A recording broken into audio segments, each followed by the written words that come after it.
Bonjour à tous, ravi de vous retrouver en cette rentrée pour un nouveau numéro de Cap Amérique. Au programme cette semaine, des manifestations contre la suppression du DACA. Donald Trump a annoncé la fin de ce programme protégeant 800 000 immigrés. Des sans-papiers arrivés enfants aux États-Unis et depuis parfaitement intégrés, vous verrez. Harvey coûtera cher, très cher au Texas, jusqu'à 180 milliards de dollars. Une facture plus salée que celle de Katrina et dont pourrait profiter tout un pan de l'industrie américaine. Et puis la Maison-Blanche a brandi cette semaine le drapeau rouge en direction de Pyongyang, l'utilisation si nécessaire de l'arme nucléaire, rhétorique guerrière qui n'est en réalité pas si nouvelle.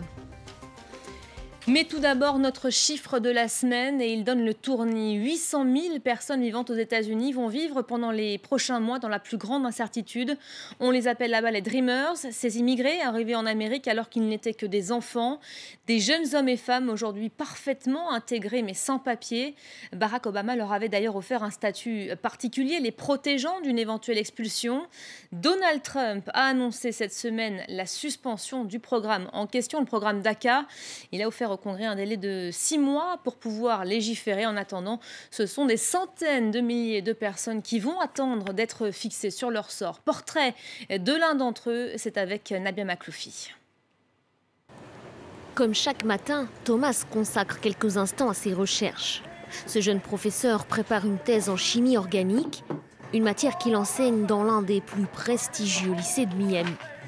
Aujourd'hui âgé de 26 ans, Thomas n'était qu'un très jeune garçon lorsqu'il quitte l'Argentine avec ses parents il y a de cela 16 ans.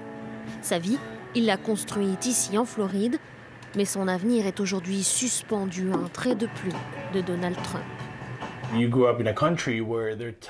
J'ai grandi dans ce pays, mais on me dit que je ne lui appartiens pas. Je veux dire que je me sens américain. Je suis américain. Tout ce que l'Amérique représente, la liberté, l'opportunité, c'est tout ce que je souhaite pour moi et ma famille. Et pourtant, ils veulent nous renvoyer dans un pays auquel on n'appartient pas. Thomas fait partie de ceux qu'on appelle les Dreamers, de jeunes sans-papiers arrivés illégalement aux États-Unis avant l'âge de 16 ans. Comme lui, quelques 800 000 étrangers ont été protégés par le programme DACA, un dispositif mis en place en 2012 par Barack Obama et aujourd'hui menacé par son successeur. Je suis inquiet, pas seulement pour moi, mais aussi pour mes amis, pour tous ceux qui sont dans la même situation que moi. Et j'ai des élèves bénéficiaires du DACA et je sais à quel point ils sont angoissés à l'idée de ce qui va se passer. Lorsqu'il était en campagne, Donald Trump s'était engagé à renvoyer les 11 millions d'étrangers en situation irrégulière. Depuis sa prise de fonction, plus de 800 personnes ont déjà été arrêtées et expulsées. Seul espoir pour les Dreamers aujourd'hui, que le Congrès américain rejette la demande de la Maison-Blanche dans les 6 prochains mois. On reste aux États-Unis, victime il y a une dizaine de jours d'inondations historiques. Après avoir subi le pire, certains quartiers de Houston sont désormais au sec. Pour celles et ceux qui y résident, c'est l'opportunité de revenir constater l'étendue des dégâts. La facture est déjà estimée par les autorités entre 150 et 180 milliards de dollars, pire que Katrina en 2005. Et certains déjà, vous allez le voir, s'en frottent les mains. Harvey, entre pertes et profits, c'est un reportage signé Gallagher Fenwick. La décrue permet à des milliers de Texans de commencer la reconstruction.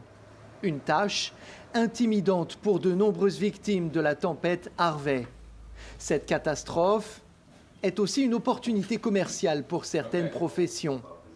Les tornades et les ouragans, c'est par exemple le fonds de commerce des experts en sinistres. Ils travaillent pour les assureurs. Il faut déduire ça pour qu'on ait les bons calculs pour les ajusteurs, de façon à ce qu'ils sachent qu'on a 4 pieds de placo là qui sont peints et couverts, et 4 autres pieds avec du carrelage.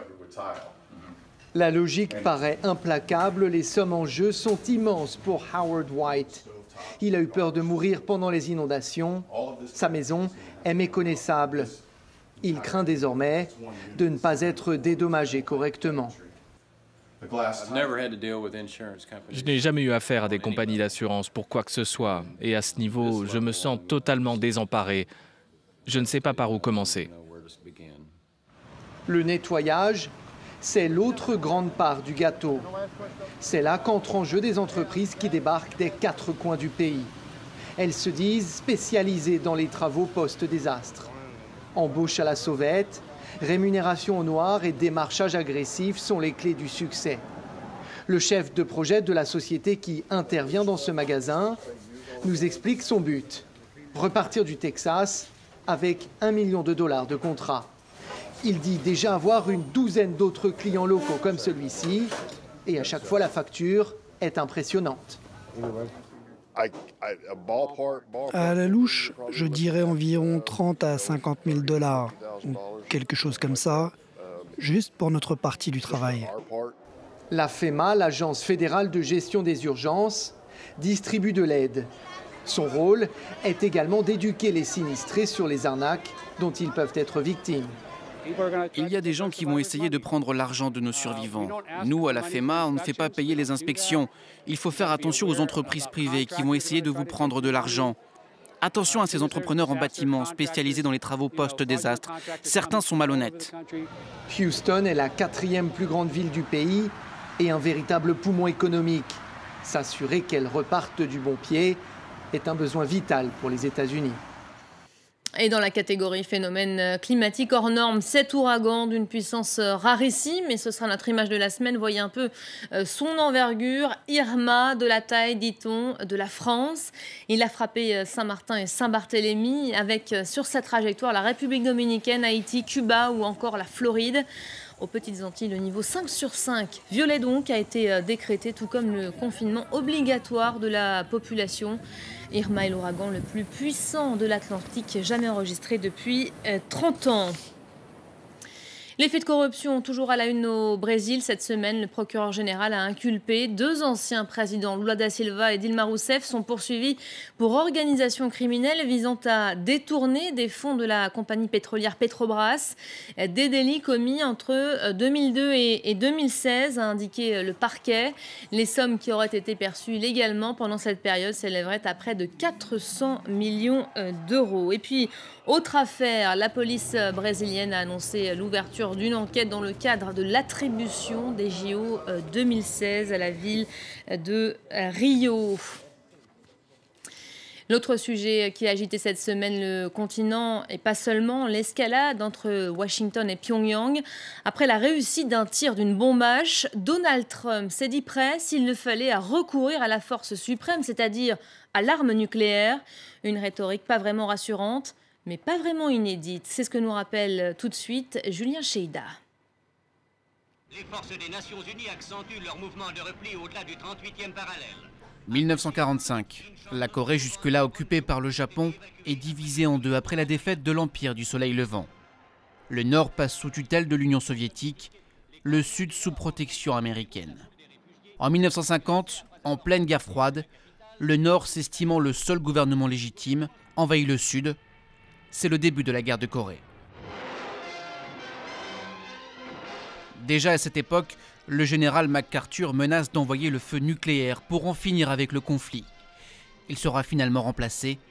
3 ans plus tard, un armistice est signé. Il entérine la séparation entre les 2 Corées, délimitée par le 38e parallèle. Washington impose ses premières sanctions à la Corée du Nord. 15 ans plus tard, Pyongyang capture un navire espion américain. À son bord, 83 marins. Ils seront relâchés au bout de 11 mois.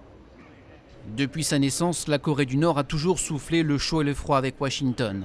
1994, visite de l'ancien président américain Jimmy Carter à Pyongyang, suivi par la secrétaire d'État Madeleine Albright.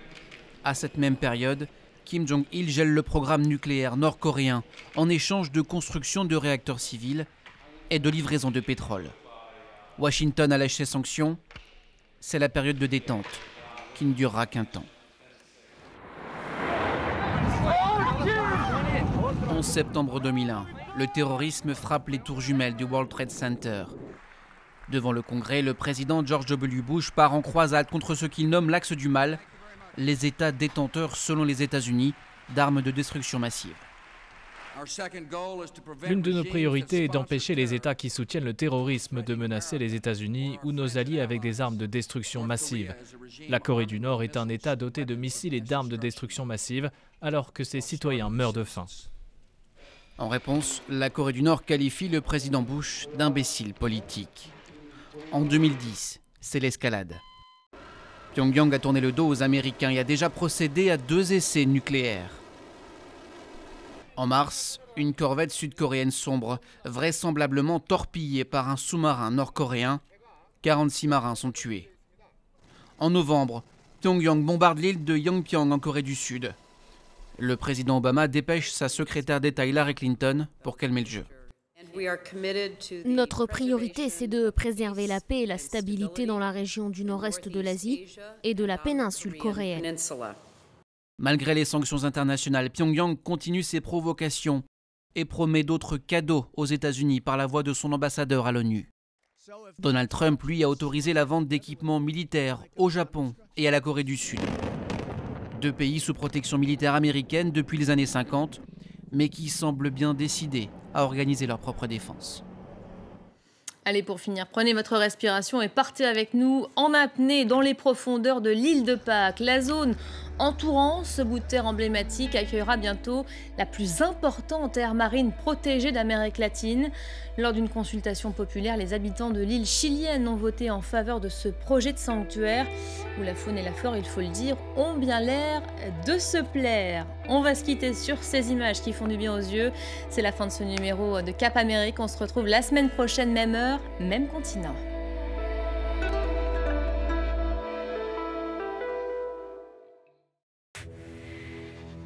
Reporter, le doc, présenté par Antoine Cormery. En France, Laurence enseigne le karaté de haut niveau. Triple championne du monde, elle se retire de la compétition pour se consacrer à la défense des femmes dans les zones les plus sensibles de la planète. À Bukavu, en République démocratique du Congo, sa mission a trouvé tout son sens. Ici, 400 000 femmes sont violées chaque année. Aux côtés du docteur Mukwege et des médecins de la Fondation Panzi, Laurence enseigne bénévolement le karaté à ces femmes pour les aider à se défendre, mais pas seulement. Malgré les assassinats au sein de l'équipe médicale et l'arrivée incessante de nouvelles victimes, la ténacité de Laurence parvient à redonner le sourire aux plus meurtris de ses élèves. Reporter, le doc, à voir sur France 24 et france24.com.